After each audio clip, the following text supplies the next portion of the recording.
In 3 hours, the state would take the life of a man who swore he was innocent.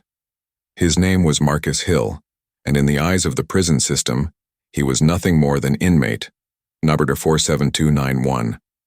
But to the people who knew him, he was more than that. A veteran, a brother, a son, and most importantly, a man who had been fighting a losing battle against a system bigger than himself. The walls of death row were painted a dull gray that seemed to drain the life from anyone who stared too long. Marcus sat on the edge of his cot, staring at the floor as though he could burn a hole straight through the concrete.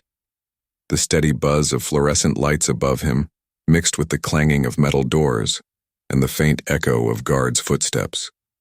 For some, these sounds were normal. Background noise after years inside.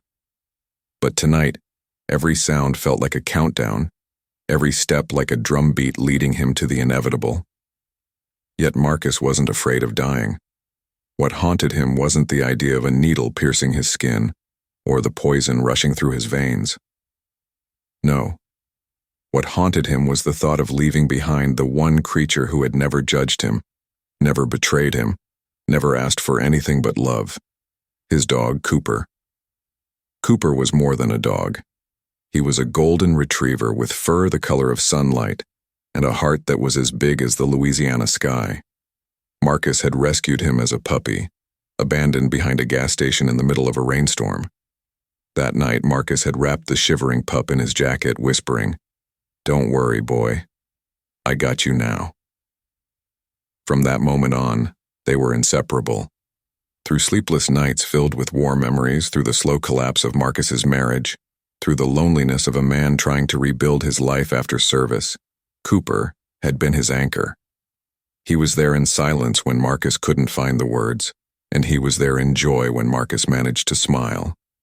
So when the warden asked Marcus if he wanted a last meal, Marcus shook his head. "I just want to see my dog," he said quietly. The request stunned the room. The guard writing it down looked up, blinking in confusion. "Your dog?" Marcus nodded. His eyes, hollow and tired, suddenly softened. "Just Cooper. One last time." Word of the request traveled fast. By the next morning it was splashed across headlines. Condemned man's final wish, to see his dog. Television anchors debated it. Talk show hosts cracked jokes about death row puppy love. But the public was divided. Some saw Marcus as a man clinging to the last thread of humanity he had left, and it stirred sympathy in their hearts. "Anyone who loves a dog that much can't be all bad," one woman tweeted, her post racking up thousands of likes. Others were less forgiving. "He didn't care about the woman he killed, but he wants to see his mutt?" "Pathetic," another wrote. Inside the prison, the guards had their own opinions. Some scoffed at him, whispering as he walked by. One muttered, "Should have thought about that before he spilled blood." But not everyone was so cruel. Officer Daniels, a younger guard with a baby on the way, found himself strangely moved. He kept thinking about how his own dog greeted him at the door every night, tail wagging. What if I were in his shoes? The warden, an old man with more executions under his belt than he cared to count, watched Marcus closely. There was something in his eyes that didn't fit the profile of a cold-blooded killer. It wasn't fear. It wasn't even anger. It was grief. Grief mixed with love. Still, rules were rules, and granting such an unusual request would draw backlash. The state wanted Marcus gone quietly, without spectacle. Allowing a dog inside the prison would turn the event into a media circus. Yet the warden couldn't shake the feeling that there was more to this story than anyone realized. And he was right, because Marcus's last request wasn't just about love. It wasn't just about a dog. It was about a secret Cooper carried, one that could unravel everything and change the narrative in ways no one saw coming. To understand Marcus's request, you had to understand the man himself. Marcus was born in Baton Rouge, Louisiana, to a family that believed in hard work and community. His mother, Gloria, was a schoolteacher who believed every child deserved a chance. His father, Robert, worked long hours at a steel plant, teaching Marcus that a man's word was worth more than gold. Marcus wasn't the kind of kid who caused trouble. He wasn't perfect either. He got into fistfights at school, talked back to teachers, and pushed boundaries, but his heart was good. After high school, with little money for college and a restless spirit, he joined the army. 2 tours in Afghanistan hardened him, leaving scars inside and out. He came home decorated, respected, but changed. The nightmares, the jumpiness, the anger. PTSD doesn't show up on the outside, but it eats you alive from within. When Marcus married his high school sweetheart Caroline, he thought he'd finally outrun the war inside him. For a while, things were good. They bought a modest home, Marcus found work in construction, and they even talked about starting a family. But war has a way of following you, even into your living room. The late-night arguments grew sharper, the silences longer. Caroline eventually left, unable to watch the man she loved slowly drown in shadows. Through it all, Cooper stayed. Cooper was the one constant, the one piece of joy Marcus had left. That's why neighbors often saw the pair jogging at dawn, or sitting side by side on the porch, Marcus with his coffee and Cooper with his head resting on his lap. So when Evelyn Cross, a wealthy businesswoman's wife, was found murdered in her own home, Marcus was the last person anyone expected to be accused. The case blindsided everyone. The prosecution made their case airtight.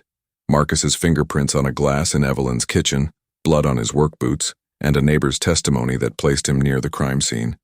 The story the jury heard was simple. A broken veteran snapped, entered a stranger's home, and committed a violent crime, but Marcus swore it wasn't true. He claimed Evelyn had discovered something about her husband's company, something dangerous. He believed powerful men framed him, using his troubled past as camouflage. There was one detail that never made it to the trial. Cooper. The night of the murder, neighbors reported the dog barking nonstop, long before Evelyn's official time of death. The barking was so loud, so frantic, that one neighbor even called animal control. But when Marcus's attorney tried to submit that testimony, the judge dismissed it as irrelevant.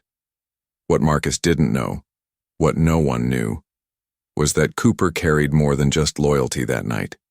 He carried evidence. Evidence that could change everything. And as Marcus sat on death row staring at the final hours of his life, that evidence waited to be discovered. The trial of Marcus Hill was supposed to last 2 weeks. Instead, it dragged on for nearly 3 months, each day peeling back layers of a man the public thought they already understood. The courtroom in downtown Baton Rouge was always full. Reporters lined the benches, cameras flashed outside the courthouse doors, and neighbors whispered in the pews, all waiting to hear whether Marcus was truly the monster prosecutors painted him to be. Marcus himself sat stiff in his seat, dressed in a second-hand suit that barely fit his broad shoulders. His face was expressionless most of the time, but every now and then, when he thought no one was watching, his eyes darted toward the back of the room, searching. He wasn't looking for sympathy. He wasn't even looking for Caroline, his ex-wife, who showed up only once before disappearing for good. He was looking for Cooper. He kept hoping someone had brought the dog, as if seeing that golden retriever in the room would remind everyone that he wasn't just inmate Nuri 47291. He was a man with someone who loved him unconditionally. But Cooper never came. The state had already taken him to the shelter. The prosecution wasted no time shaping Marcus's image into that of a cold-blooded killer. District Attorney Howard Blake, a man known for his sharp suits and even sharper tongue, paced the courtroom floor like he owned it. "Ladies and gentlemen," he began, pointing toward Marcus, "you see before you not a soldier, not a victim of war, but a dangerous man. A man who let anger consume him until he snapped. A man who entered Evelyn Cross's home, uninvited, and ended her life in cold blood." The jurors' eyes flicked between Marcus and the DA. Every word sank like a stone. Blake showed them photos of Evelyn's body, twisted on the floor of her kitchen, her blood staining the white tile. The images were brutal, unforgiving, meant to shock. A gasp echoed through the room, followed by whispers. Marcus lowered his head not because he was guilty, but because he couldn't stand the sound of Evelyn's daughter sobbing in the front row. Then came the evidence. A glass with Marcus's fingerprints, blood spatter on his boots, a neighbor swearing under oath that he saw Marcus's truck parked a block away from Evelyn's home on the night of the murder. It was damning, almost too damning. Marcus's defense attorney, James Keller, was a tired man with thinning hair and a habit of chewing his pen caps until they cracked. He wasn't the best lawyer money could buy. He was the lawyer the court appointed. Still, Keller tried.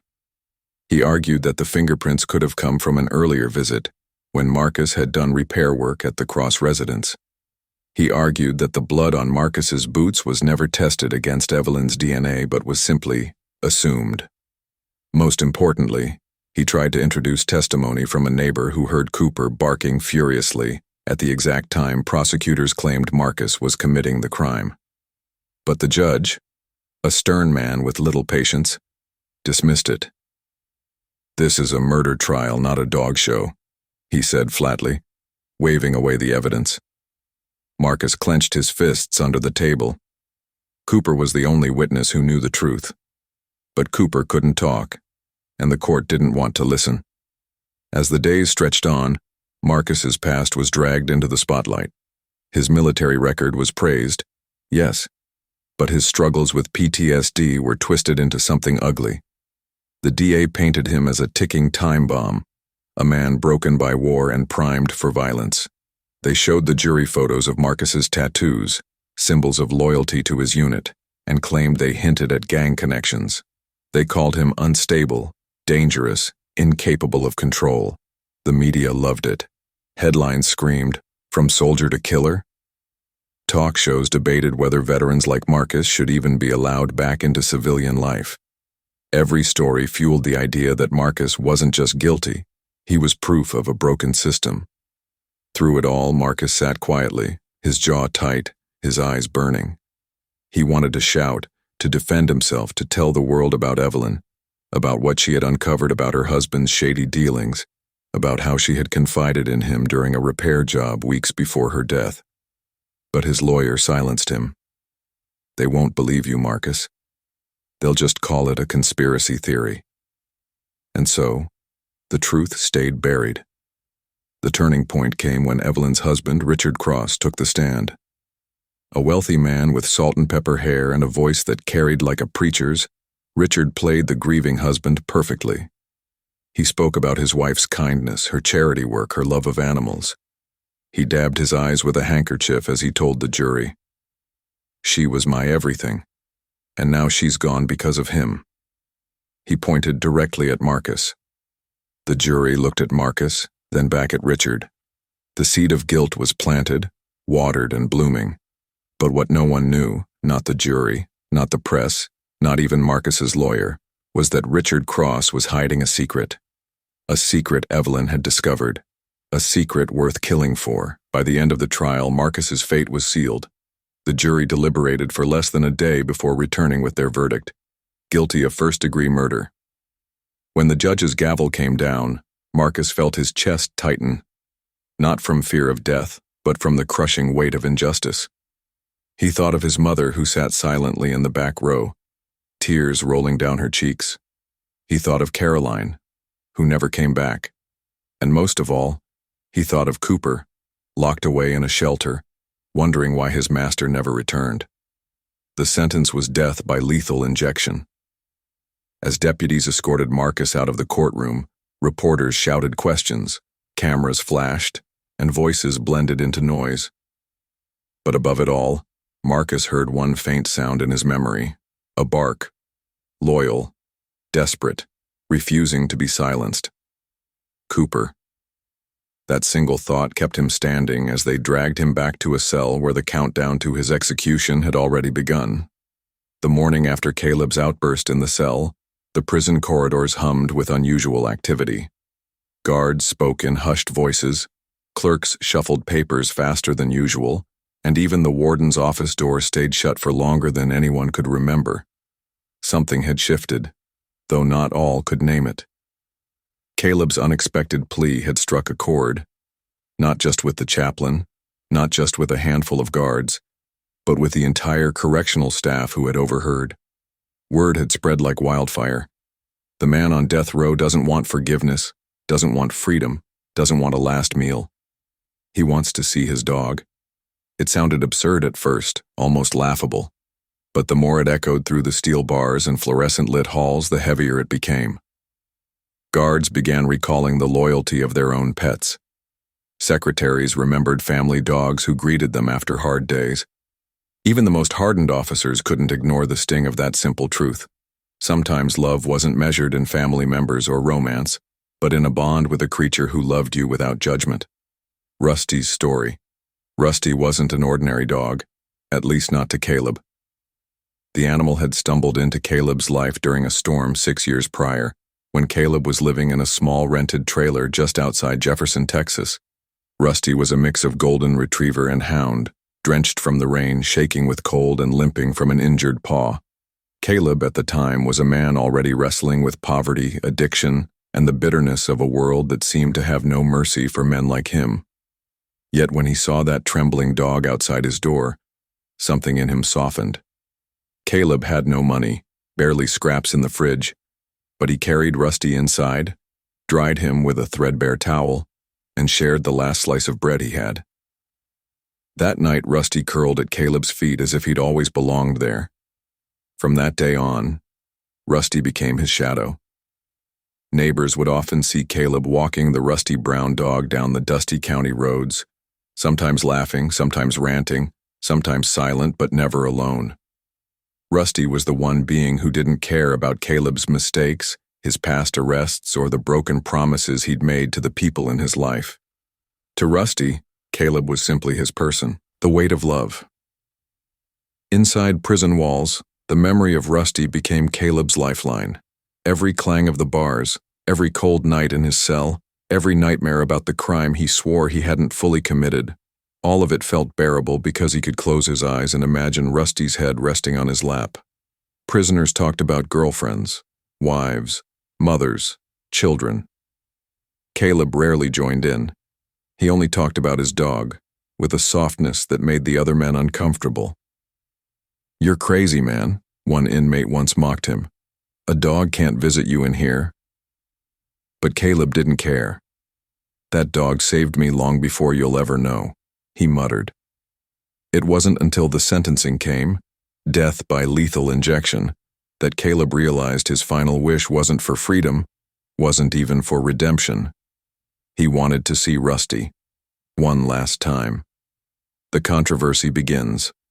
When the request became public, the reactions outside the prison walls were explosive. Local newspapers jumped on the story, spinning headlines that screamed across the community. Death row inmates' unusual final wish shocks nation. Convicted murderer wants to see his dog before execution, mercy or madness. Justice or humanity, the debate over a dog visit in Texas prison. Talk shows debated the morality of it. Was it right to grant a condemned man such a request? Did a killer deserve compassion in any form? Relatives of the victim, a man named Gordon Whitmore, were furious. Gordon's sister, Marla, stood on courthouse steps during an interview, her voice trembling with both rage and grief. "My brother didn't get a final wish.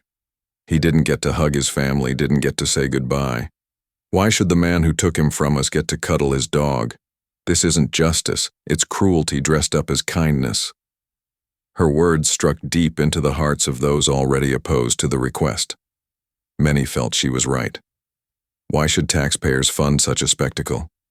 Why should a man guilty of taking another's life be allowed such tenderness? But not everyone agreed.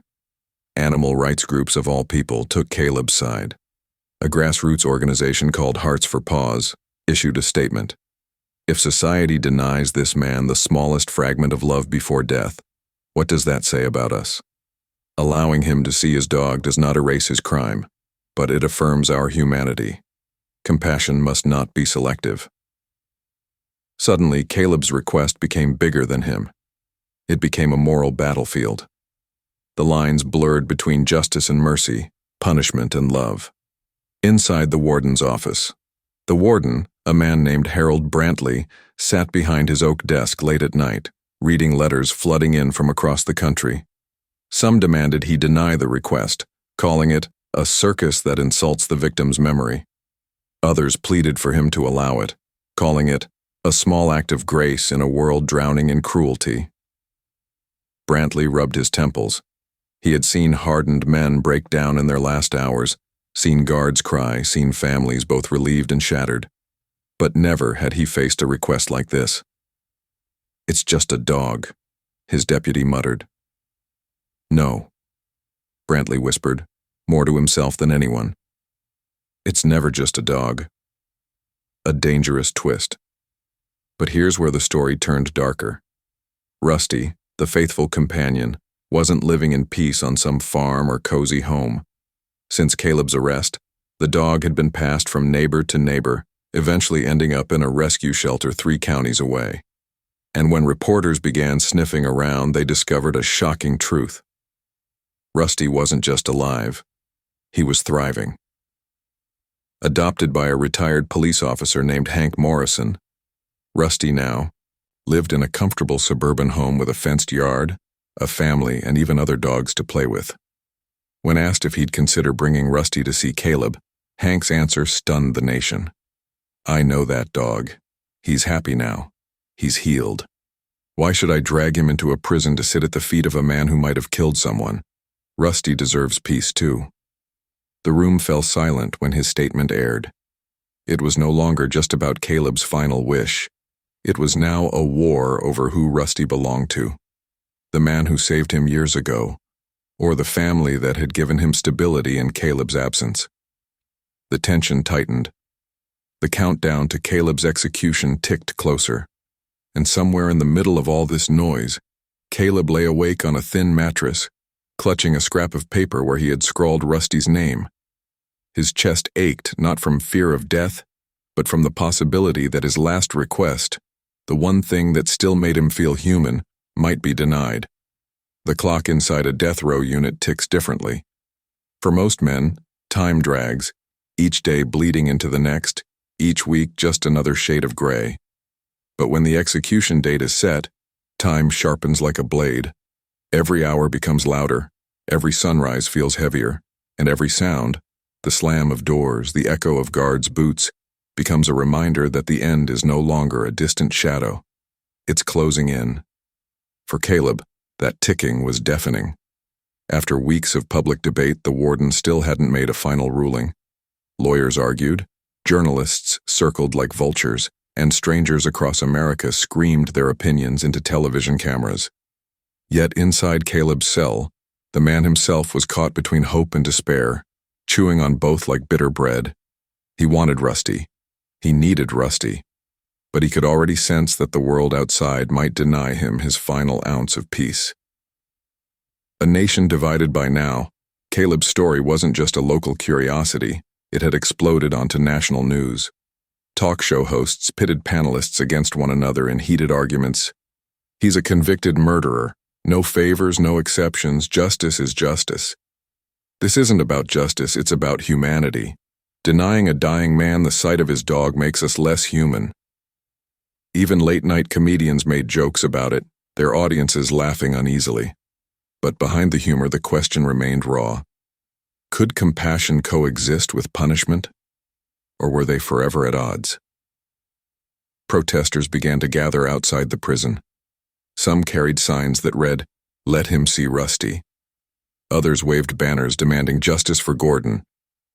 The parking lot became a battlefield of words, sometimes fists, as strangers clashed over a man they'd never met.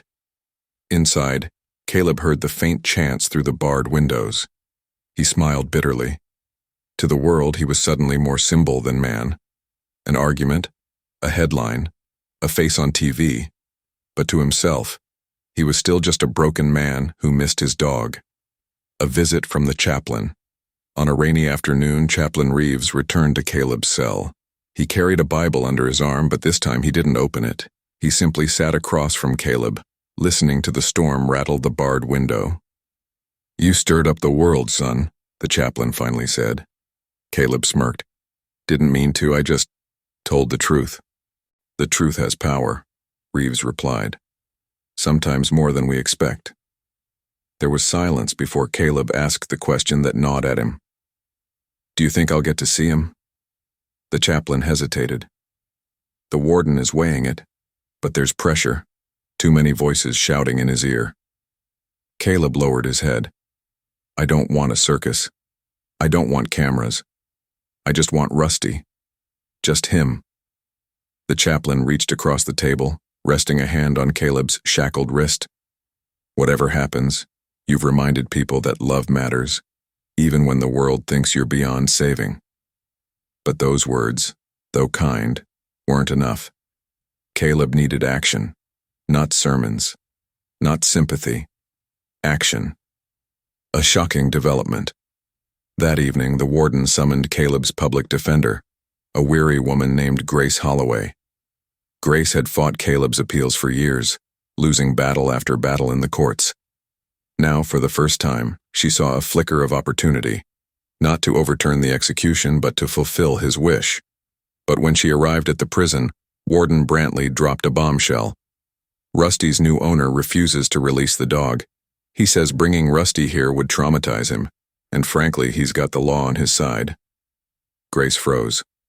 "So, you're denying the request?" "I'm not saying that," Brantley sighed, leaning back in his chair. "I'm saying we have to fight for custody of the dog, temporarily at least, and that opens a whole new war." Her stomach twisted. This wasn't just a prison matter anymore. This was a legal tangle. To bring Rusty to Caleb, she'd have to face down Hank Morrison, the retired officer who now loved Rusty like his own. Conflict at the shelter Grace drove 3 counties over to Morrison's home, determined to reason with him. The man was polite, gray-haired, firm in his convictions. Rusty, wagging his tail happily in the yard, bounded up to the gate as if sensing something bigger than himself was unfolding. "You see that?" Grace said, pointing to the dog's eager eyes.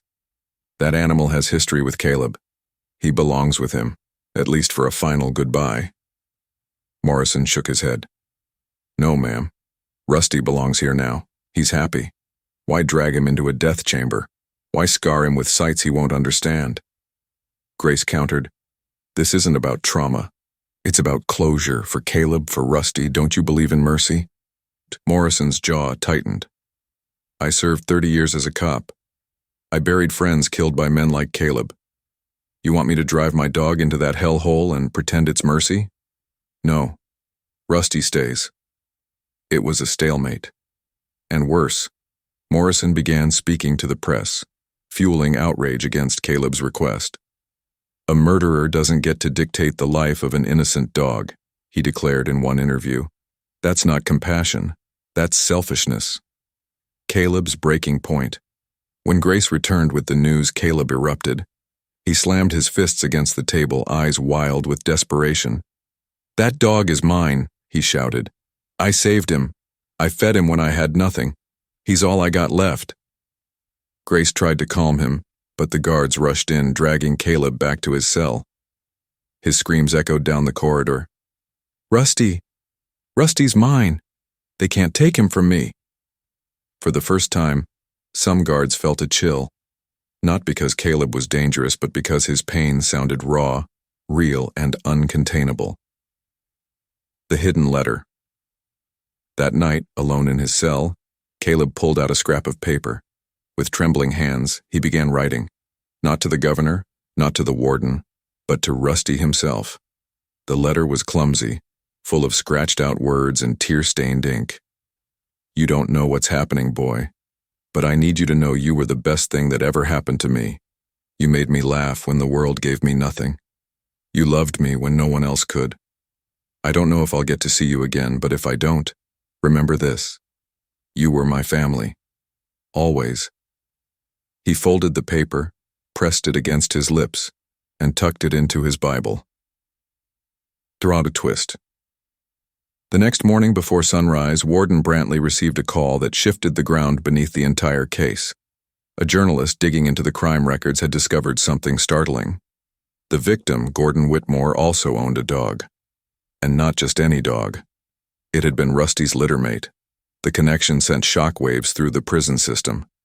Two men forever tied together by tragedy, one dead, one condemned, had both loved dogs from the same family line. For the public, it was too much to ignore. The story took on a biblical weight, as if fate itself had bound Caleb and Gordon together in ways no court could untangle.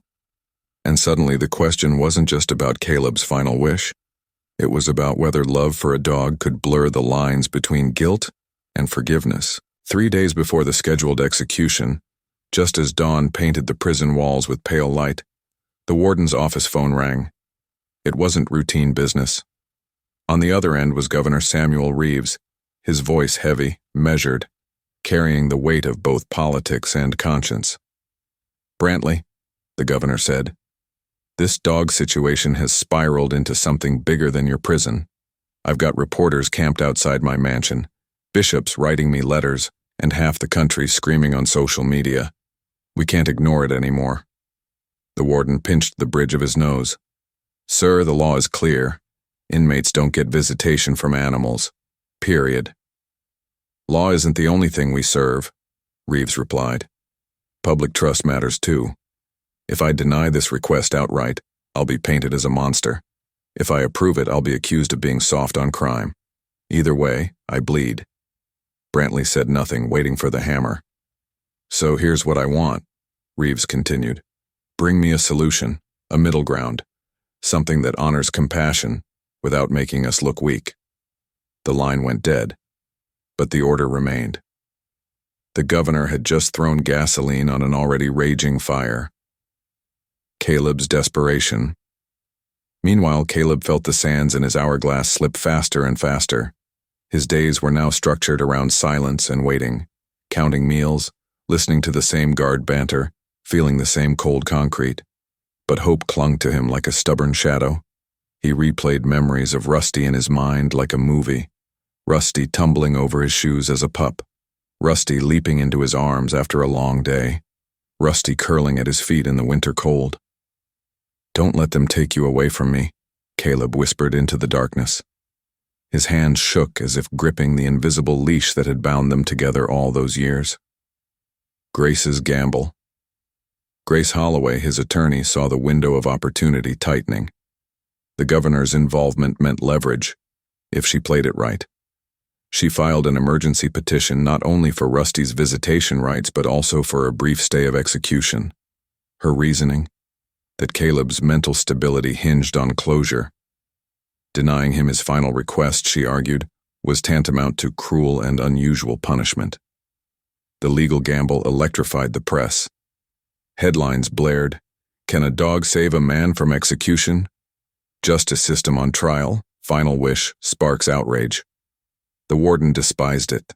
The governor feared it, but the public devoured it. Rusty's perspective. At Morrison's home, Rusty became a silent player in the unfolding drama. The dog didn't understand laws or petitions, but he sensed the change. Morrison noticed how Rusty paced the fence more often now, ears pricked toward the road, as if waiting for someone. One evening, Rusty sat in the yard, staring at the horizon with mournful eyes. Morrison knelt beside him. "What is it, boy?" the old man whispered, running a hand through Rusty's fur. "You missing him?" Rusty gave a low whine and laid his head against Morrison's knee. It was then that the retired officer felt the sting of doubt. Maybe the dog did still belong to Caleb, if only for a goodbye. The protest turns violent. Outside the prison gates, the protest that had begun as a clash of signs and chants escalated. A small scuffle broke out between two groups, one demanding mercy, the other demanding justice. Within minutes, fists flew, cameras rolled, and headlines erupted. "Protest at prison turns chaotic, police intervene." Caleb heard about it through the guard's whispers. He pressed his forehead against the cold bars, his voice breaking. "I never wanted this. I never wanted blood for me. I just wanted my dog." The governor's visit. That night, a stunning decision was made. Governor Reeves himself would visit the prison. It was unheard of. Governors rarely stepped foot inside death row, especially not days before an execution. When he entered Caleb's cell block, the atmosphere shifted. Guards straightened, inmates grew silent, and even the air seemed to hold its breath. Reeves stood before Caleb's barred door, studying him not as a statistic, not as a headline, but as a man. "You've stirred up this state, Mr. Walker," Reeves said calmly. Caleb met his eyes. "I didn't mean to. I only asked for what mattered most." The governor studied him for a long moment, then said something no one expected. "If I give you Rusty, what then? What will you do with those final moments?" Caleb's voice cracked. "I'll thank him. I'll tell him he was the best part of me, and I'll walk out of this world with some peace in my heart." The silence stretched so long that even the guards seemed to lean closer, waiting. Finally, the governor turned to Warden Brantley. "Arrange it," Reeves said, "but under strict supervision. No cameras, no circus, just a man and his dog." And with that, the tide shifted. A twist of fate. But as the arrangements began, a new piece of evidence surfaced. Evidence that could change everything. A retired forensic analyst came forward with doubts about Caleb's conviction. He claimed the blood patterns at the crime scene had been misinterpreted. The timeline, he argued, didn't align with Caleb's supposed actions. Suddenly, the story wasn't just about a dog anymore. It was about whether the state was about to execute an innocent man. The prison was never quiet, not truly. The clank of keys, the shuffle of boots, the hum of fluorescent lights, it all blurred into background noise that prisoners either tuned out or let drive them mad. But that night, after the governor's visit, there was a strange stillness in the air. Caleb sat on the edge of his cot, staring at the cracked concrete wall. For the first time in years, hope flickered. Rusty was coming. His chest rose and fell unevenly, as if his heart didn't know whether to beat faster or stop altogether. But alongside that fragile hope came another thought, a dangerous one. What if this wasn't the end? The analyst's bombshell Grace Holloway burst into the prison the next morning, her heels clicking against the tile floor like gunfire. She had barely slept. In her hand was a folder thick with papers, affidavits, and photographs. "Caleb?" she whispered when she reached his cell, leaning close enough so the guards couldn't hear. "We might have a chance." His eyes flickered with disbelief. "What do you mean?" A man named Walter Givens, a retired forensic analyst, came forward. He says the prosecution misread the blood spatter evidence. According to his review, the shot that killed Frank Delaney couldn't have come from where you were standing. It doesn't match. Caleb gripped the bars until his knuckles turned white. "And now? What happens?" Grace shook her head. "That's the problem. The courts don't like last-minute evidence. They call it too little, too late. But if we can push this into the media, if enough people demand a stay, the governor might be forced to pause the execution." Caleb leaned back, his chest tight. Hope was a dangerous drug, and he had tasted too much of it already. The media storm outside. The press pounced on the revelation like wolves. Talk shows debated whether Caleb Walker was a stone-cold killer or the victim of a broken system. One host declared, "If the state kills this man knowing there's doubt in the evidence, it's not justice, it's murder." Another countered, "This is classic defense theatrics. Everyone's innocent on death row when the clock's ticking." Twitter exploded. Hashtags trended. Justice for Caleb and our Rusty's final goodbye. The story was no longer just about a man and his dog. It was about the system itself, and whether America was willing to watch a possibly innocent man die. Clara's conflict. In a quiet suburb across the state, Clara Delaney, the daughter of the man Caleb was convicted of killing, watched the news unfold. She had spent years burying her rage, convincing herself that Caleb deserved every ounce of suffering. But now, doubt crept in.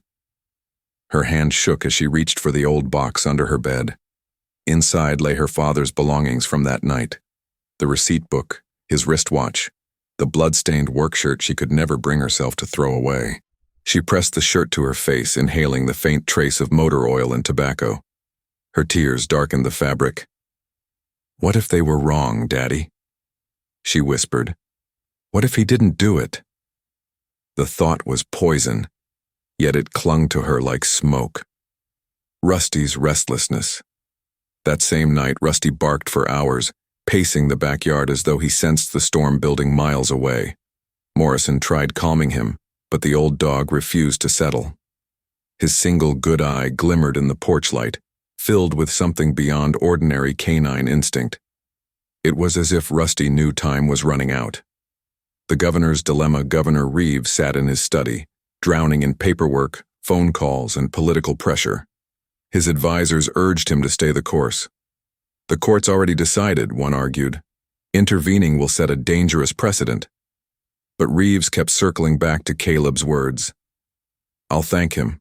I'll tell him he was the best part of me. It haunted him. And now, with new evidence, the decision wasn't just about compassion. It was about conscience. At midnight, Reeves poured himself a drink and stared out the window, wondering whether history would remember him as the man who stopped an execution, or the coward who let it proceed. The threat. Just when things seemed most fragile, Grace received a call that chilled her blood. This is a warning. A gravelly voice growled through the receiver. Drop the appeal. Let him die quietly, or you'll regret it. The line went dead. Grace's hand trembled as she lowered the phone.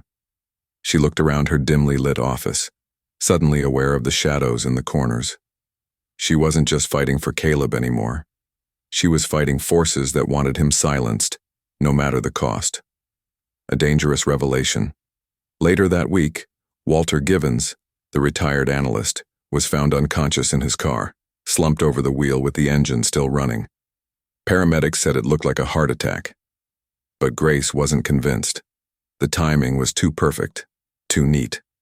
And in her gut she knew someone out there didn't want the truth to surface. By now, Jacob and Elena had gotten used to the strange silence that wrapped around the little town at night. It wasn't the normal kind of quiet, like when the streetlights buzz faintly and dogs bark far away in the distance. No, this was something else. It felt like the town itself was holding its breath, as though even the buildings and trees were too scared to make a sound. Jacob often stared out of the old motel window, his fingers tapping against the glass, listening for something. Anything. The hum of cars was gone. The chatter of neighbors never came. All that lingered was a strange weight in the air, heavy enough to press on his chest. Elena noticed it too. She told him, "It's like the whole place has a secret, Jacob. You can feel it when you walk the streets. People don't look you in the eye. They talk in half sentences, then turn away." And she wasn't wrong. Even in the diner where they stopped for breakfast, the townsfolk kept glancing at them like strangers who didn't belong. But instead of curiosity, their eyes carried a warning. It was as if every smile was forced, every conversation cut short, as though someone, or something, was always listening.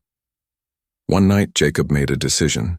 He grabbed his notebook, the one filled with his restless scribbles about the farm, the fire, and the voices he swore he heard when the wind cut sharp across the cornfields. He whispered to Elena, "If this town has answers, I'll find them." Elena sighed, clutching her jacket tighter. She was the cautious one. "And if this place doesn't want us asking questions?" she murmured. Jacob just smiled faintly, though it didn't reach his eyes. "Then that's exactly why we need to." The two of them walked down Main Street after dark, past shuttered shops and dim windows. Somewhere, a porch swing creaked, though no one was there. Elena swore she saw movement inside the church, a shadow darting between pews. When she pointed, Jacob only said, "We keep moving." At the edge of town, they found the house people never spoke about. Its windows were boarded, its roof sagged in the middle, and weeds crawled high over the porch steps. But the strangest thing wasn't the decay, it was the sound. From inside, they both heard faint murmurs, like voices trapped just beneath the floorboards. Elena froze. "Jacob, we shouldn't." But Jacob, driven by a hunger that felt larger than himself, pushed the door open. The air inside hit them like a wall, damp, thick, and cold. Dust swirled in the beam of their flashlight and the whispers grew louder. The sound wasn't random. It was rhythmic, patterned, almost like chanting. And then Jacob realized something chilling. The words being whispered matched the ones he had scribbled weeks ago in his notebook. Words he didn't remember writing, words he couldn't understand. Yet they were here, spoken in the dark by unseen mouths. Elena gripped his arm so tightly her nails dug into his skin. "Jacob, let's go, please." But Jacob didn't move. His body stiffened, his breath shallow. He could feel it, that pull again, the one that had haunted him since the fire. The house wasn't just haunted by whispers, it was waiting for him. The floor groaned. Somewhere above them, something shifted. A heavy thud echoed down the staircase. The air seemed to thicken, pressing them back toward the door, but Jacob couldn't turn away. He whispered almost to himself, "This house knows me." And with those words, the whispers grew louder, like the whole town's silence had come alive inside this one place, and it wasn't planning on letting them leave. The night after their encounter at the boarded house, Jacob couldn't sleep. He sat upright in the stiff motel bed, sweat clinging to his neck, staring at the shadows on the wall. Every time he shut his eyes, he heard those whispers again. The strange words that weren't English, yet somehow carved themselves into his thoughts. He couldn't escape them. Elena, curled up under the covers, finally spoke. "You're restless again, aren't you?" He didn't answer. His gaze stayed locked on the dark corner of the room. It wasn't just the house anymore. It was the entire town. Something threaded through it all, like an invisible hand controlling who spoke, who stayed silent, and who disappeared. By morning, he knew what he had to do. "I need answers," Jacob said, voice low but sharp, "and I know where to get them." Elena shook her head before he even finished. No, not the old man. The locals had mentioned him only in passing and never by name. He lived on the outskirts of town in a cabin swallowed by the woods. Nobody approached him unless they were desperate. They called him the Keeper, not because he guarded treasures, but because he kept the kind of knowledge that made people tremble when spoken aloud. Still, Jacob couldn't be swayed. By late afternoon, the two of them followed a narrow dirt path, lined with trees that seemed to lean inward, as though warning them to turn back. The woods grew unnaturally still. Even the birds refused to sing. The cabin appeared suddenly, slouched against the earth, its walls darkened by age and smoke. The door was half open, creaking against the wind. Elena whispered, "Jacob, I don't like this." But Jacob stepped forward, knocking once before pushing inside. The room was dim, lit only by the red glow of a lantern. Smoke hung heavy in the air, carrying the bitter smell of herbs. And there, hunched in the corner, sat an old man with eyes too sharp for his wrinkled face. He didn't look surprised to see them. "You've been hearing them," the old man rasped. His voice sounded like dry leaves scraping against stone. Jacob froze. "How do you—" "Because they don't choose at random," the man interrupted. "The whispers find those tied to the fire." Elena's blood ran cold. "What fire?" she asked. The man's lips curled into something between a smile and a grimace. "The fire that should have ended with your father, boy. But it didn't. Now it burns through you." Jacob's throat tightened. He hadn't told anyone about his father, not here, not to strangers. Yet this man knew. Elena reached for Jacob's hand, but he pulled away, stepping closer to the old man. "Tell me everything." The man leaned forward, shadows carving deep lines across his face. "This town isn't quiet by accident, it's bound by voices older than you can imagine. They speak through flames, through walls, through the blood of those cursed to carry them." Jacob's heart hammered. His mind flashed back to the fire that took his childhood home. The way his father screamed, the way the flames danced almost like they were alive. "You hear them because they marked you," the old man continued. "They marked you the night your house burned. Elena's hand trembled against her side. So what do they want from him? The man's stare hardened. They don't just want him. They want to become him. And if he lets them in, if he gives them the fire, they'll take more than just this town. They'll spread. Jacob felt a chill sink into his bones. For the first time, the whispers weren't just haunting sounds in the night. They were a warning. Or worse, a promise. The old man rose slowly, joints cracking, and placed a trembling hand on Jacob's shoulder. His grip was surprisingly strong. "You came looking for answers," he whispered. "But sometimes knowing is more dangerous than not. You can still walk away. Both of you. But if you stay," his eyes flickered to Elena, "then you'll never leave this place unchanged." The lantern light flickered, and for a brief second, the shadows on the wall didn't match their bodies. They moved on their own, twisting, reaching, and then, just like that, the whispers started again. This time they weren't faint. They were right there in the room with them. The cabin door slammed shut on its own. Elena jumped, spinning around to grab the handle, but it wouldn't budge. No matter how hard she pulled, it stayed sealed as if nailed into place. "Jacob," her voice cracked. "It won't open." Jacob didn't move toward her. He couldn't. His ears were ringing.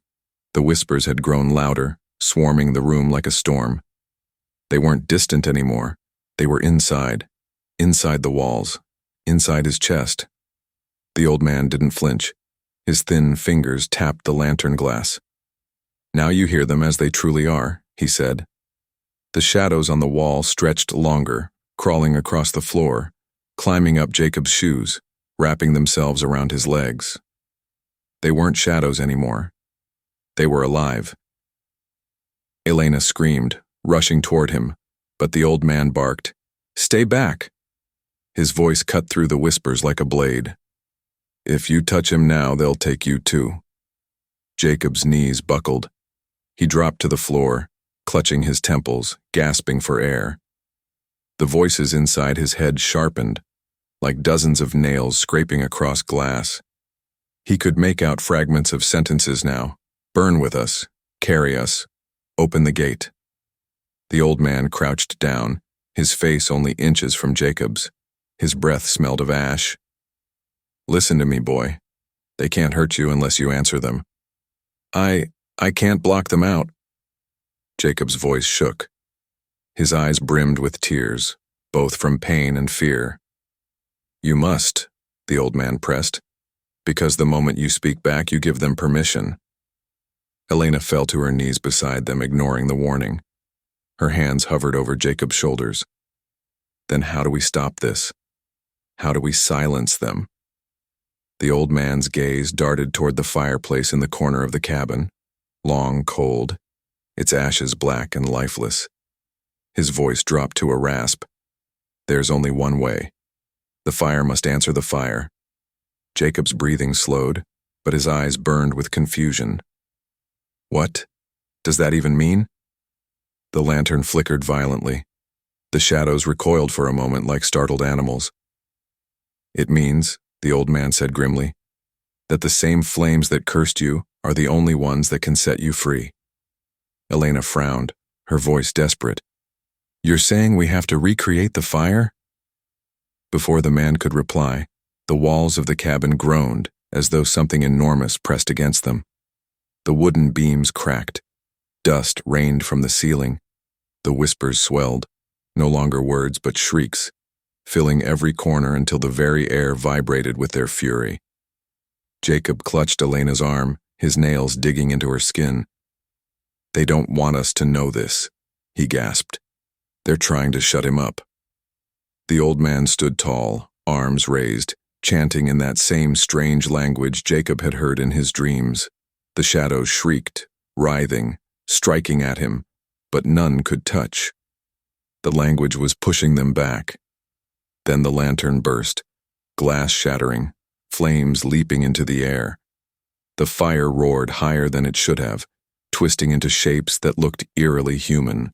Elena shielded her face, screaming, but Jacob didn't look away. For the first time he saw them clearly, the figures hiding in the fire. Dozens of them stretching out long skeletal arms, their faces blank but somehow furious. The old man's voice boomed over the chaos. "This is what you carry, Jacob. These are the prisoners of the fire, and they want your body to escape their prison." One of the shadowy figures pressed its face close to Jacob's, its empty eyes staring into him. His lips trembled. He wanted to scream, to fight, but something deep in his chest wanted to answer. Elena grabbed his face, forcing his eyes on hers. "Jacob, don't listen. Don't let them in. Look at me. Just me." The old man banged his cane against the floor, shouting louder, his chants echoing like thunder. The fire twisted again, then collapsed in on itself, vanishing in a sudden gust that plunged the cabin into darkness. Silence. The whispers stopped. For the first time in days, Jacob heard nothing but his own ragged breathing. The old man fell into his chair, trembling, drenched in sweat. "You see now," he muttered. "This isn't just about your past. It's about what's coming. If they break free, no wall, no church, no law will stop them." Jacob sat there, shaking, staring at his hands as though they weren't his own. He whispered, barely audible, "Why me?" The old man gave a hollow laugh. "Because, boy, you were born from fire, and fire never forgets its own." Outside, the woods were silent, but in that silence Jacob knew it wasn't over. It was only just beginning. The night dragged on inside that suffocating cabin. The old man had passed out in his chair, his chest rising and falling in shallow breaths. Elena sat against the wall, arms wrapped around herself, too afraid to close her eyes. Jacob, though exhausted, kept staring at the small window, his body stiff, waiting for the next wave of whispers. But what broke the silence wasn't a whisper. It was a sound Jacob hadn't heard in weeks. Scratch, scratch, scratch. Something clawing at the cabin door. Elena stiffened. What was that? Jacob rose, moving slowly toward the sound. His hand hovered over the latch, but the old man's raspy voice came from the shadows. "Don't open it." Jacob froze. "But it sounds like—" The scratching stopped. Then came a faint whimper. Elena gasped, tears filling her eyes. "Jacob, that's a dog." His chest tightened. His mind immediately flew to Bear, his old German shepherd. Loyal, gentle, protective. Bear had disappeared the night of the fire, and Jacob had never seen him since. "It can't be," Jacob whispered. His hand trembled on the door handle. The old man shook his head weakly. "That's not your dog. That's what they want you to believe. They'll wear the voices of anything you love to draw you in." But then from outside, clear as daylight, came a bark. Jacob's eyes widened. "That's him," he said. "I know my dog's bark. That's Bear." Elena looked torn, her voice shaking. "Jacob, what if it is him? What if he's been looking for you this whole time?" The scratching resumed, faster now, desperate. A whimper followed, then a low howl that sounded like heartbreak. Jacob's resolve cracked. He couldn't stand it anymore. Against the old man's weak protest, he yanked the door open. The cold night air rushed in, and standing there in the moonlight was Bear. Dirty, ribs visible beneath his matted fur, but alive. His eyes lit up when he saw Jacob, tail wagging furiously. The dog bounded inside, nearly knocking him over, licking his face, whining with relief.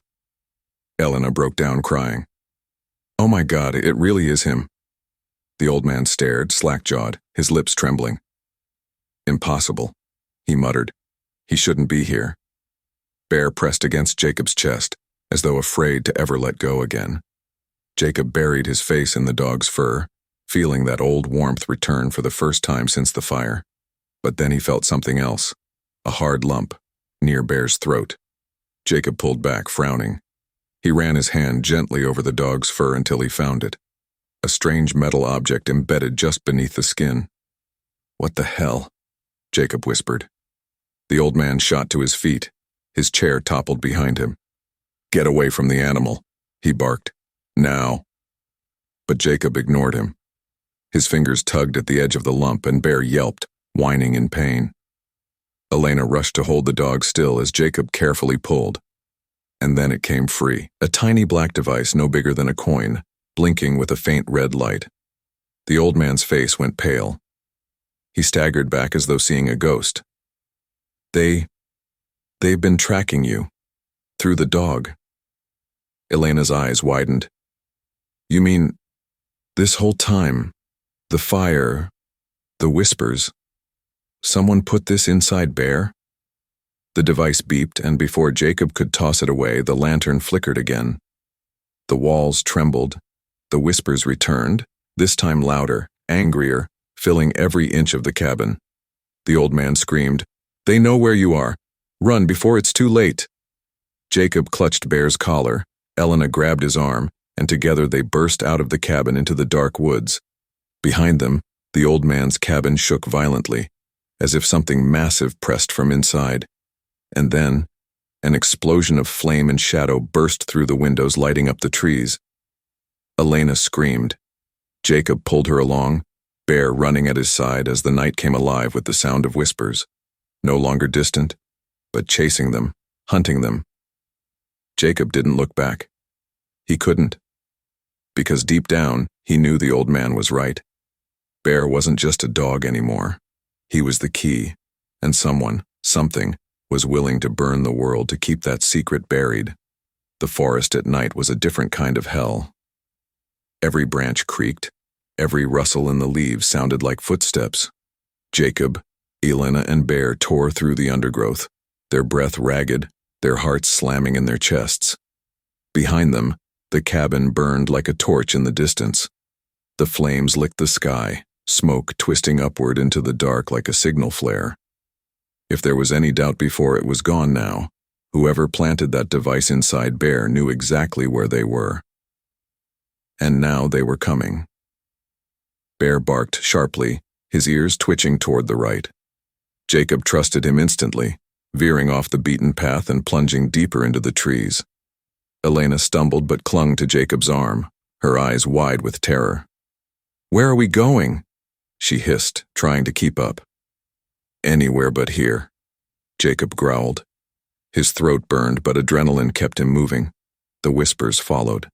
Not just in his head this time, echoing through the forest. Dozens of voices speaking over one another, some laughing, some crying, some calling his name. "Jacob, Jacob." "You can't hide forever." He bit his tongue so hard he tasted blood. "Keep running." But soon the voices were joined by something else. Real sounds. Footsteps.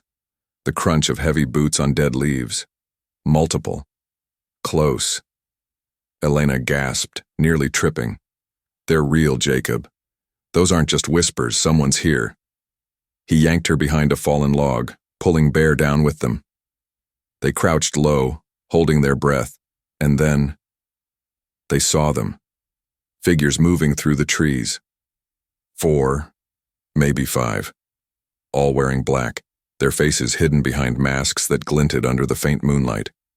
Each carried rifles fitted with suppressors, scanning the forest methodically, their voices hushed but sharp.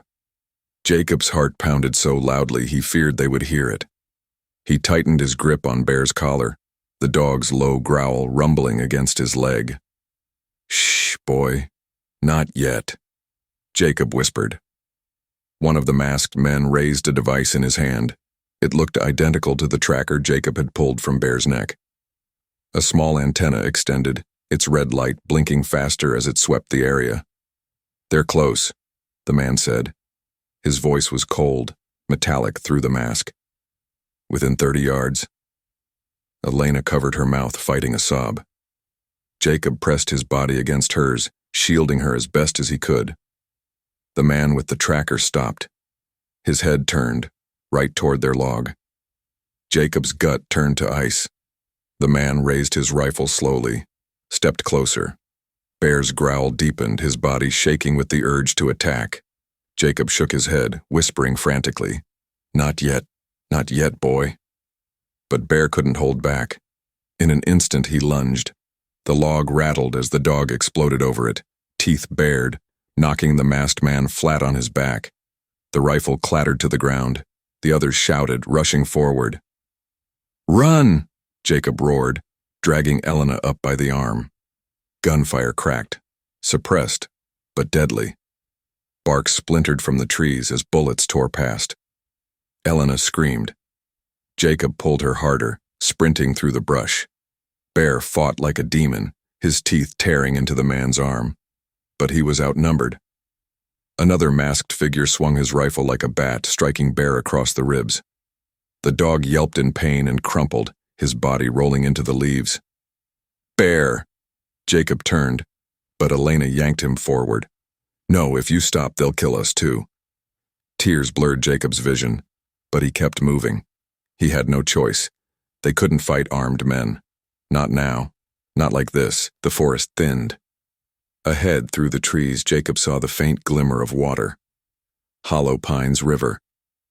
"This way!" he shouted. They burst from the tree line onto the muddy bank. The river was swollen from recent rains, its current strong and unforgiving. Elena froze. "We can't cross that. We'll drown." Jacob grabbed her shoulders. "It's that or die here." Behind them, the masked men crashed through the trees, shouting commands. Flashlights cut through the darkness. Jacob took a breath. On 3. Elena shook her head, panic rising. "Jacob." 1. He pulled her closer to the edge. 2. The shouts grew louder. Rifles clicked into place. 3. He dragged her into the freezing water. The current seized them instantly, pulling them under. The roar of the river filled Jacob's ears as icy water swallowed his body whole. He held onto Elena with every ounce of strength he had, kicking wildly, fighting to surface. Gunshots popped behind them. Bullets zipped into the water. One so close, Jacob felt it skim past his shoulder. "Elena!" He choked as they surfaced for a breath. She sputtered, eyes wide with terror. "Don't let go!" she cried. The current spun them violently, dragging them downstream.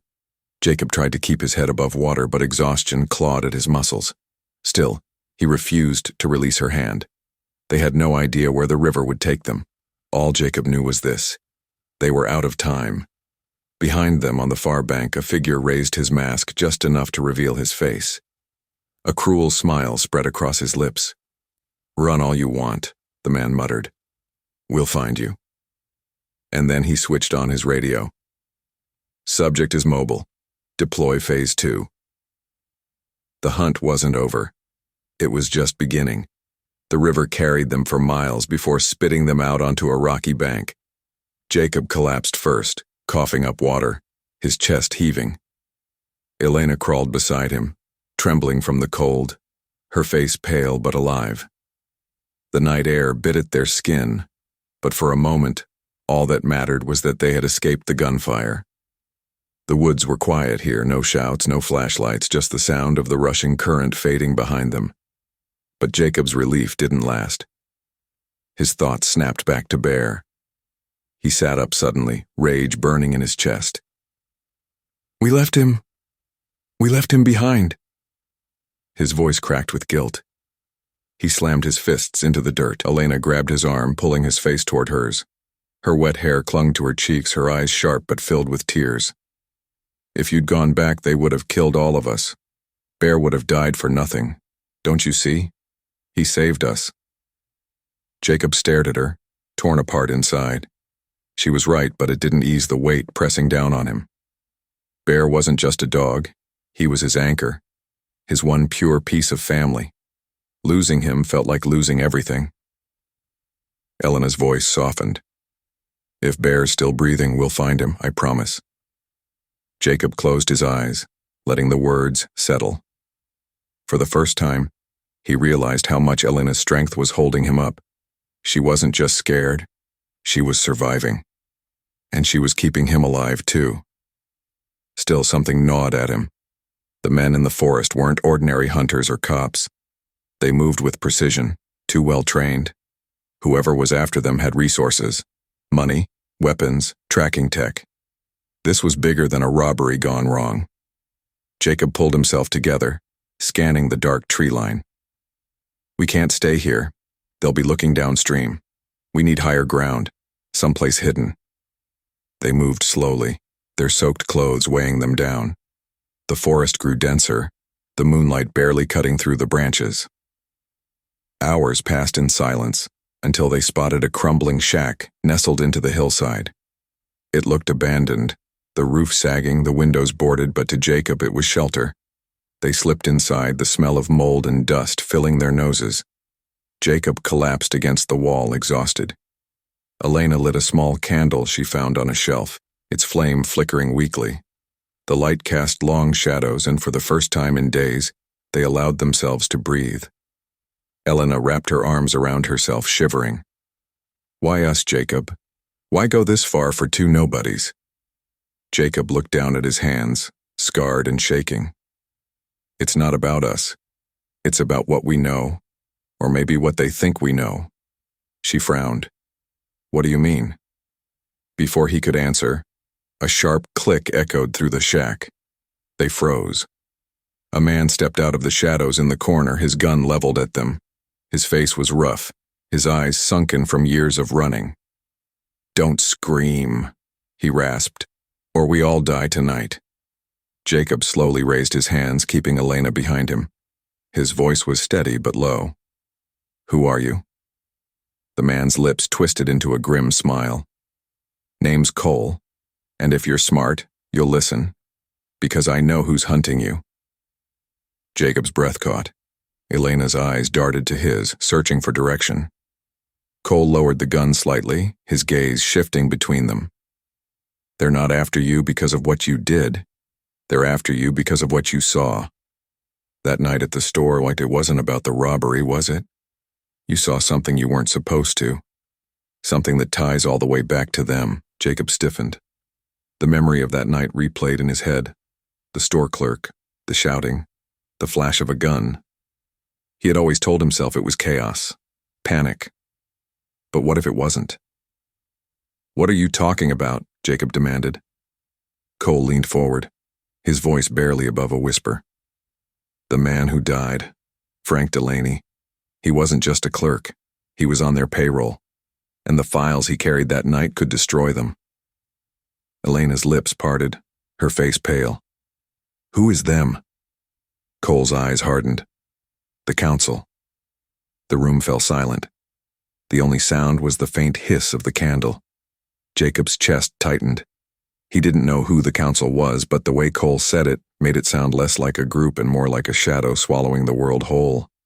They framed you, Jacob. They made sure the jury saw nothing but a thug with tattoos. They buried the truth because if anyone knew what Frank was really carrying that night, the whole machine would crumble. Jacob felt the floor tilt beneath him. All these years rotting in a cell, branded a murderer, waiting for death, and it had been a cover-up. Elena's hand slipped into his, her grip trembling. Cole holstered his gun. If you want to live, you'll follow me, because they won't stop. They'll keep hunting. And if they find you, they won't just kill you. They'll erase you like you never existed. Jacob looked at Elena, then back at Cole.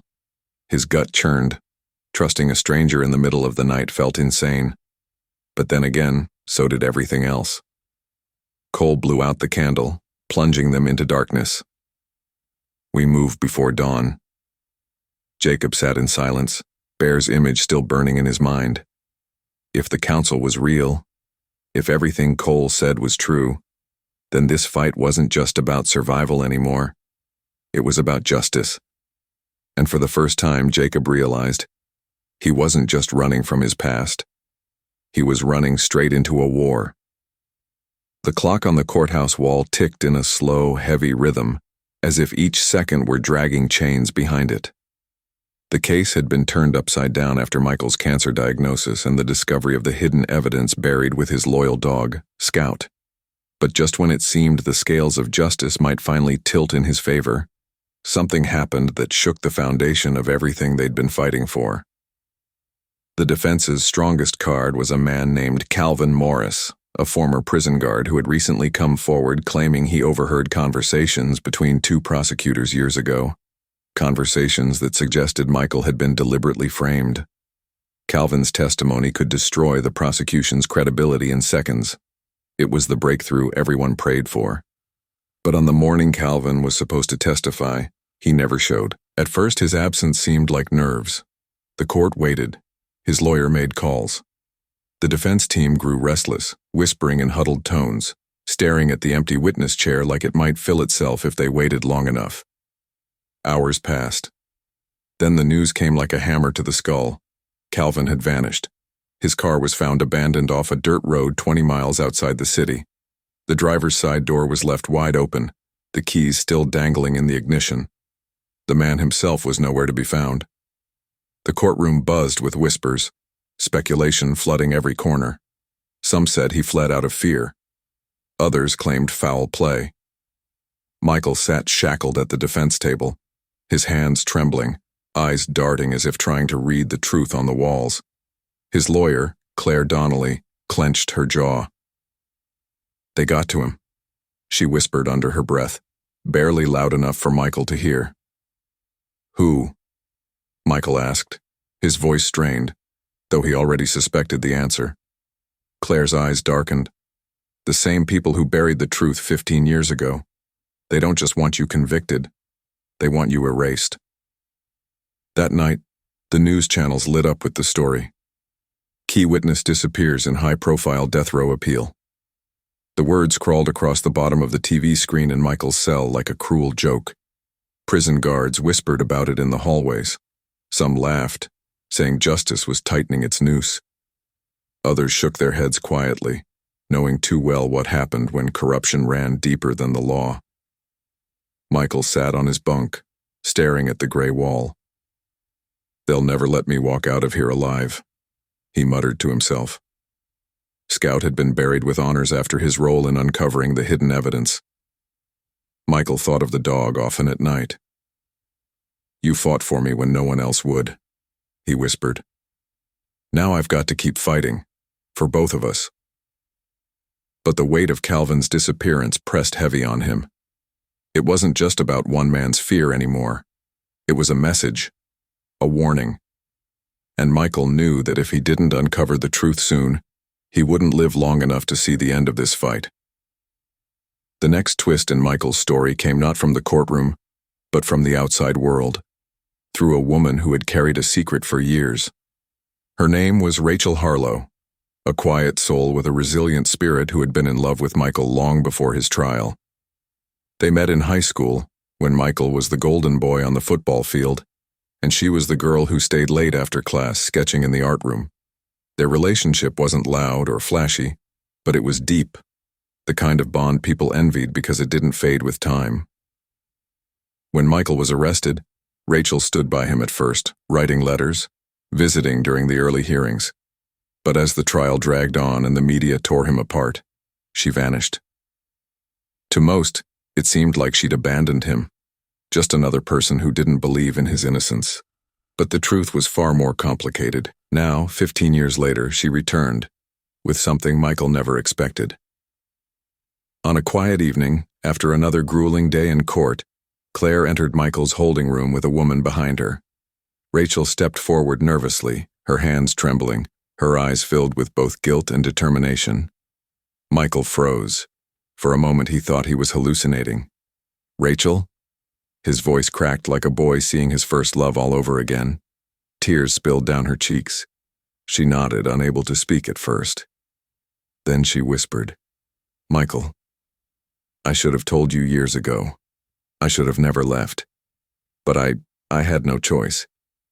Michael leaned forward, his cuffed hands gripping the edge of the table. "What are you talking about?" Rachel pulled something from her purse, a photograph. It was of a boy, about 14 years old, with strikingly familiar eyes. Michael's eyes. "This is Daniel," she said softly. "He's your son." The air seemed to collapse around Michael. His chest heaved as if the room had shrunk to the size of a coffin.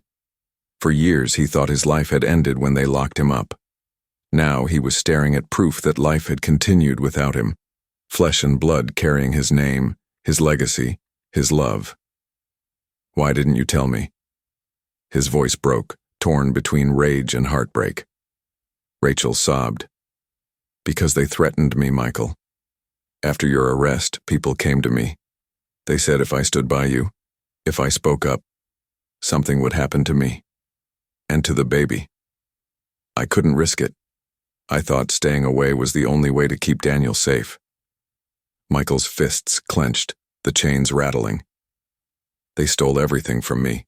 My freedom, my name, and now my son?"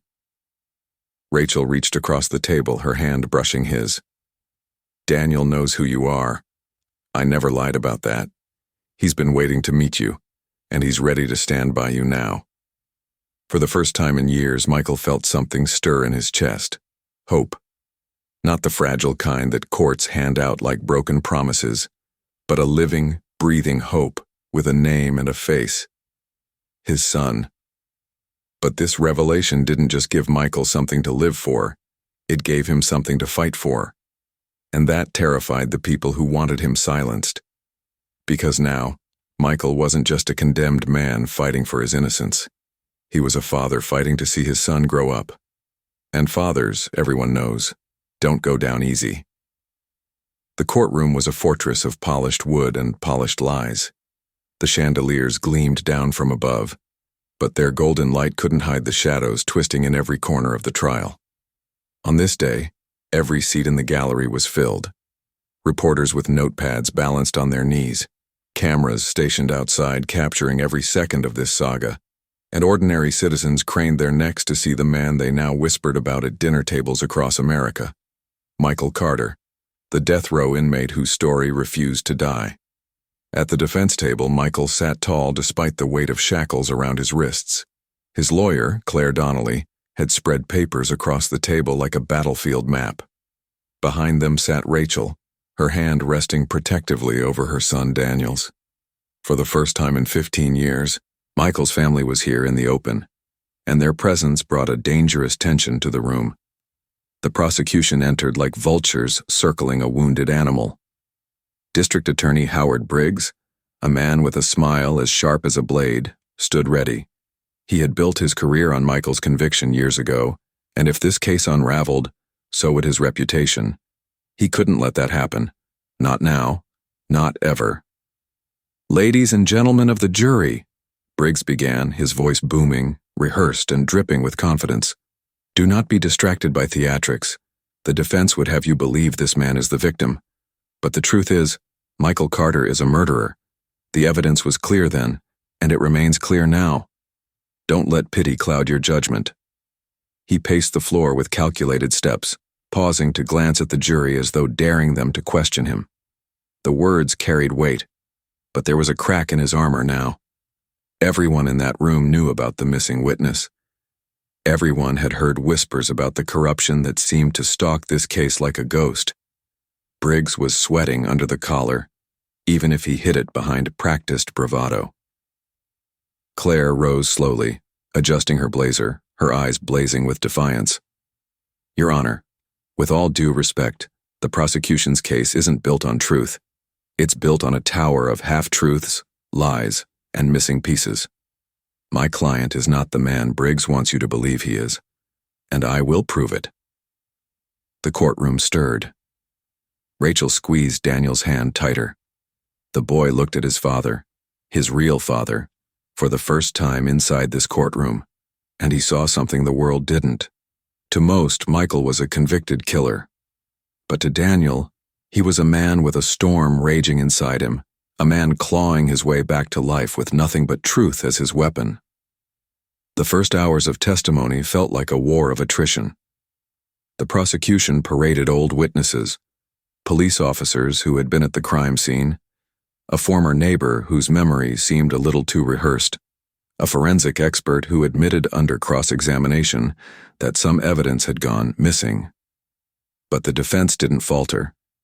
Claire sliced through each witness with surgical precision. She asked questions no one had dared ask 15 years ago. Why were key files buried? Why was an officer's report altered? Why did one witness suddenly move out of state days before Michael's original sentencing?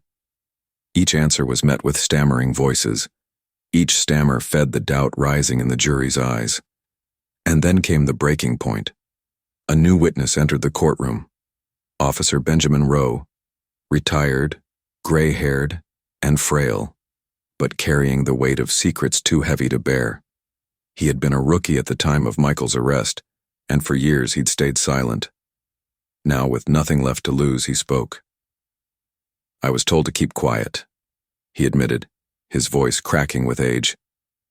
"The day after the arrest, I overheard a senior officer and the DA discussing removing certain files from the case. They said Michael Carter was going to be the example, the face of justice no matter what.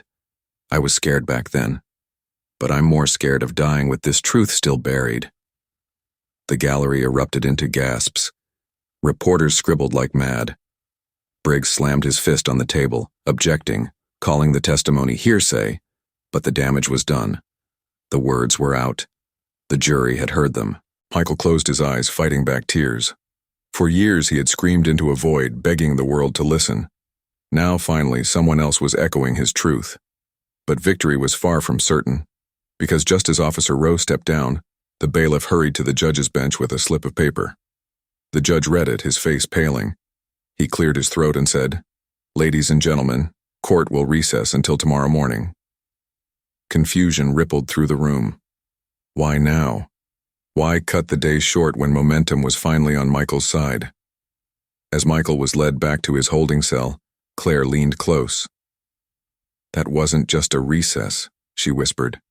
"Something's happening behind the scenes. They're stalling, buying time." Michael's stomach knotted. He looked back at Rachel and Daniel as he was escorted away, his eyes silently begging them not to lose faith. The storm in the courtroom was only the beginning. The real war, the one for Michael's life, was still being fought in the shadows. Night fell over the city like a heavy curtain, but for Rachel and Daniel, sleep was impossible. The hotel room they had been placed in by the defense team felt less like shelter and more like a cage. Rachel paced the carpet, her hands trembling with a mix of exhaustion and dread. Daniel sat on the edge of the bed, clutching his father's old photo, his young face weighed down by fear that no child should ever carry. The phone rang. Once, twice. Rachel froze. By the third ring, she forced herself to answer, whispering, "Hello?" The line hissed, a silence that seemed to stretch forever, until a voice slid through like a knife. "You should have stayed hidden. The boy doesn't need to grow up with a dead mother." Click. Rachel dropped the phone. Her knees buckled, and Daniel rushed to her side. "Mom, who was it?" She couldn't answer. The shadows outside the hotel suddenly felt alive, watching, waiting. Whoever was behind Michael's wrongful conviction wasn't just fighting in the courtroom anymore. They were fighting in the dark, and they were willing to silence anyone who stood in their way. The next morning, Claire Donnelly arrived, her eyes sharp and voice brisk. "We're moving you. That call proves they know where you are. This is bigger than just Briggs now. Someone higher up is pulling strings." Rachel's voice cracked. "They threatened to kill me. What about Daniel?" Claire's jaw tightened. "That's exactly what they want, to break Michael by hurting you both. We won't let them." Daniel, though only a boy, spoke with quiet fire. "I don't care if they're watching us. Dad didn't give up, and I won't either." Rachel hugged him fiercely. In his small body, she felt a courage she wished she had herself. Later, as the trial resumed, the gallery buzzed with rumors of last night's events. Michael hadn't been told directly about the threat, but he could sense it in Rachel's stiff posture, in the way Claire whispered to her when the judge wasn't looking. His pulse hammered in his veins. He wanted to leap over the bench, hold Rachel and Daniel safe, but chains and bars bound him in place. Briggs, however, looked smug. Too smug. His smirk told Michael one thing. He knew exactly what was happening beyond the walls of the courthouse. The defense pressed forward, bringing in forensic evidence long ignored. A report revealed that DNA found at the crime scene did not match Michael. Instead, It matched a man named Victor Halloway, a petty criminal who had disappeared years ago under mysterious circumstances. But just as Claire began to unravel this lead, the courtroom doors burst open. A messenger sprinted inside, whispering urgently to Briggs. For a moment Briggs's smirk faltered. He turned pale. Then he nodded quickly, covering it with a cough. Something was shifting. Someone above even Briggs was tightening the net. That evening, the threats escalated. A rock smashed through the hotel window, wrapped in a note that read, "Next time it's the boy." Rachel screamed. Daniel ducked under the bed, shaking but silent. Claire called security, but Rachel knew deep in her gut. No guards, no walls, no locks could keep the darkness out forever. Later, as Rachel held her son close, Daniel whispered, "Mom, why are they so scared of the truth?" Tears streamed down her face as she kissed his forehead. "Because the truth can destroy everything they've built, sweetheart. And they'd rather kill us than let that happen."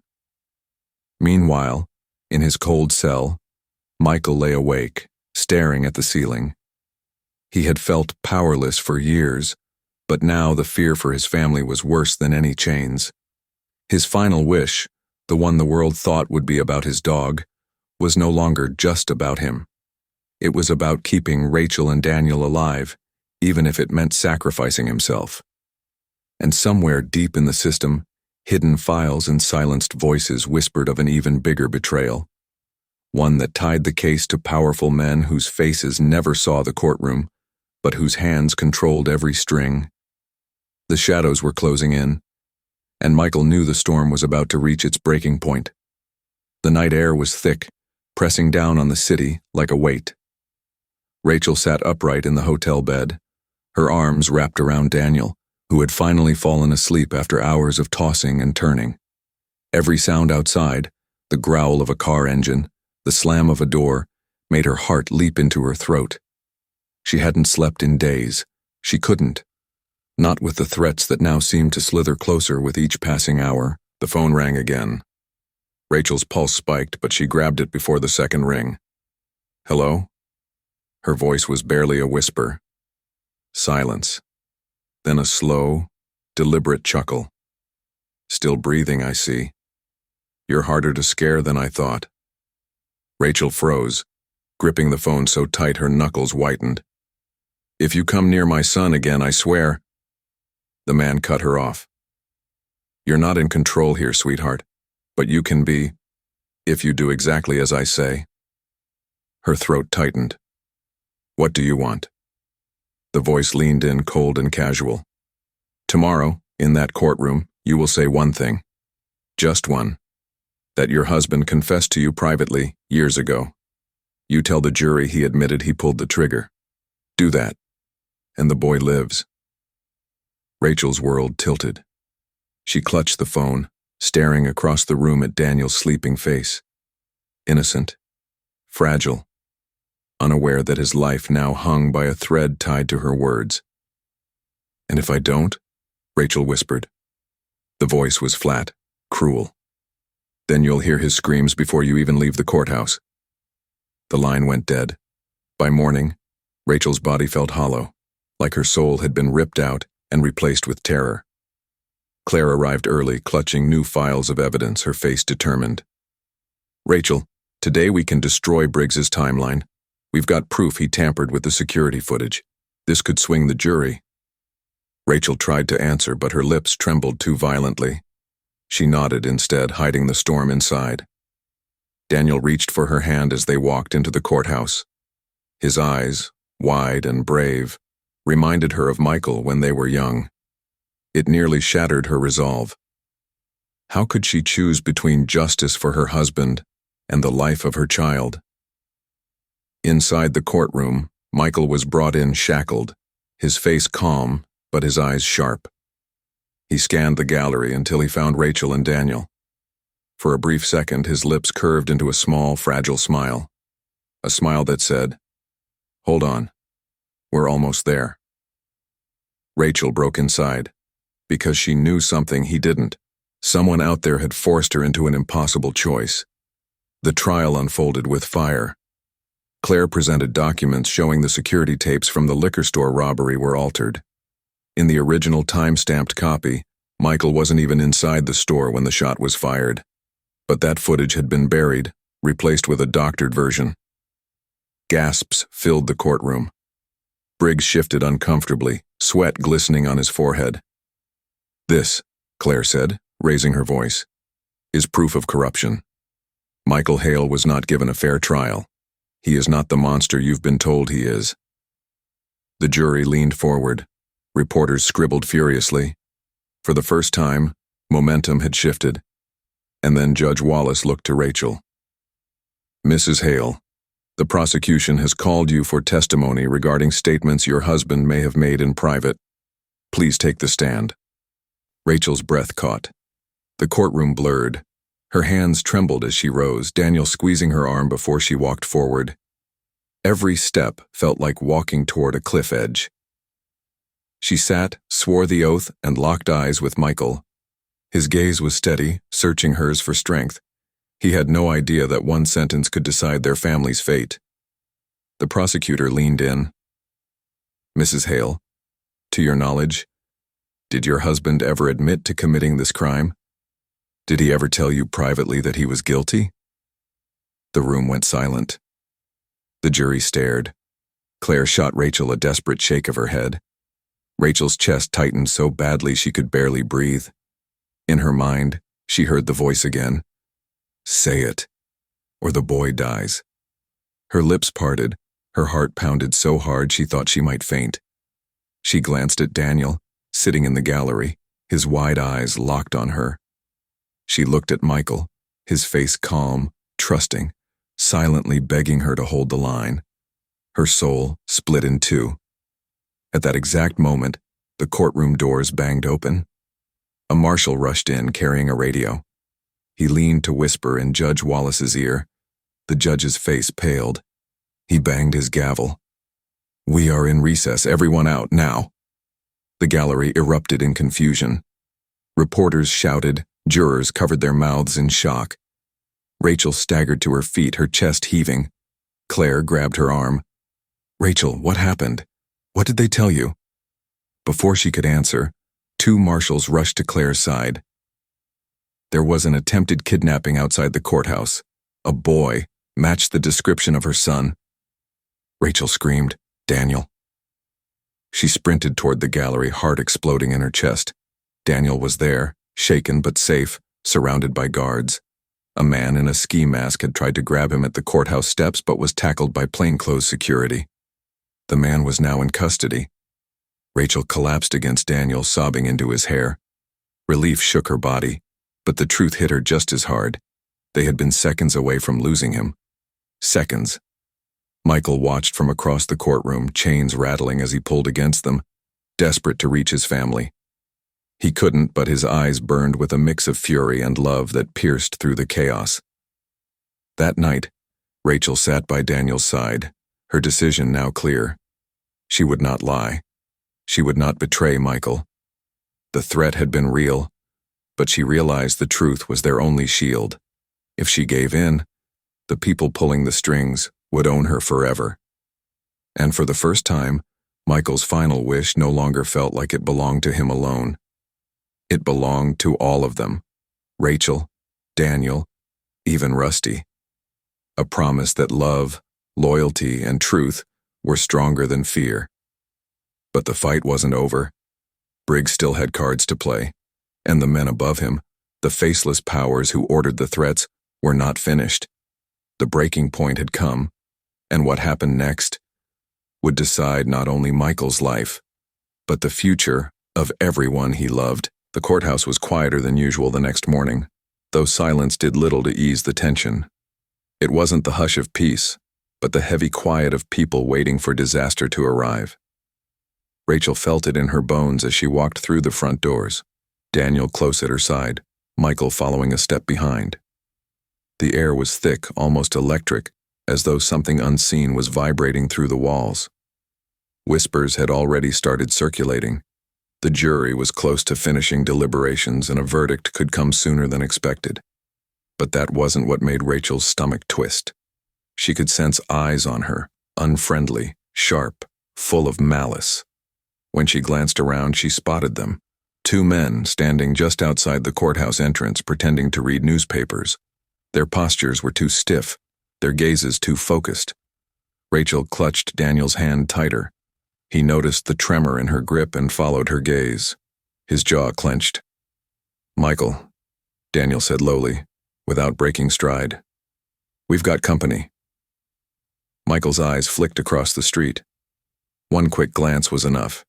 He'd seen men like that before. Watchers, stalkers, enforcers waiting for an opportunity. He didn't need to be told who they worked for. The shadow of power hanging over the trial had finally grown bold enough to show its face. "Stay close to me," Michael murmured, positioning himself between Rachel and the street as they climbed the courthouse steps. His voice carried no panic, but Rachel could hear the steel in it. Inside, the halls were alive with muted conversations. Reporters lined the walls, cameras resting in their laps, eyes sharp as hawks. Everyone wanted the first shot of whatever was about to unfold, but Rachel didn't care about them. All she could think about was the realization that Daniel wasn't just fighting for his freedom anymore, they all were. By the time they entered the courtroom, Rachel's pulse hadn't slowed. Michael placed a firm hand on her shoulder before they sat down, a silent reassurance. She wanted to believe he could shield them from everything, but part of her knew this storm was too big even for him. The judge hadn't yet arrived. The jury hadn't been called back. Still, the atmosphere was suffocating. Rachel and Daniel sat together at the defense table, exchanging glances heavy with unspoken fear. Michael stayed standing, his eyes moving constantly across the gallery. He noticed strangers he hadn't seen before, men in press suits, women with cold expressions, faces that didn't belong to regular spectators. They weren't here for justice. They were here to ensure a message was delivered. Then it happened. A folded note slipped beneath the defense table. Rachel gasped softly when her eyes caught the edge of it brushing against her shoe. Michael bent swiftly, retrieving it before anyone else noticed. His eyes scanned the hastily scrawled words, and his stomach dropped. "One must fall. Choose, or both are gone before nightfall." The paper shook slightly in his hand. Not from fear. Michael had faced worse, but from rage. Someone had forced him into a corner, knowing exactly where his weakest point lay. Rachel and Daniel. Rachel leaned close, whispering, "What does it say?" Michael's face hardened as he slid the note into his pocket. "Nothing you need to see right now." But Daniel's eyes narrowed. He had seen the flicker in Michael's expression, the momentary crack in his iron control. "Tell me." Michael hesitated. For the first time, the man who always had a plan seemed unsure. He glanced at both of them, then at the doors where strangers still lingered. He knew the threat was real. "They're not waiting for the verdict anymore," Michael admitted at last, his voice low enough that only they could hear. "They want one of you gone. Tonight." Rachel's breath caught in her throat. Her hand instinctively found Daniel's arm, clutching it like a lifeline. "Gone, you mean?" "Yes," Michael said, eyes burning with fury. "Gone." Daniel's fists clenched, his knuckles whitening. "So this is it. They don't care about the trial. They just want us destroyed, one way or another." Michael didn't answer. He didn't need to. His silence was confirmation enough. As the bailiff's voice rang out, "All rise for the honorable judge," the courtroom shifted into its rigid formality. But to Rachel, it all felt like a cruel performance. None of the legal rituals mattered if shadows outside had already decided their fate. She sat down mechanically, her body present, but her mind racing. How could they possibly survive this? Would Michael try to protect them both? Or would he truly be forced to choose between her and Daniel? The judge began to speak, addressing the jury's status, but Rachel barely heard him. She stared at Michael, watching the war unfold in his eyes. He was a man used to impossible decisions, but this one was different. This one would carve a scar in all of their lives. And deep down, Rachel realized something terrifying. No matter what choice Michael made, someone she loved was about to be lost. The chapter closed not with a gavel, but with the weight of silence, the kind that comes before a storm too powerful to outrun. What would you do if you were in Michael's place, forced to choose between protecting Rachel or Daniel? Let me know in the comments below, and don't forget to like this video, subscribe, and hit the notification bell so you don't miss the continuation when the storm finally breaks.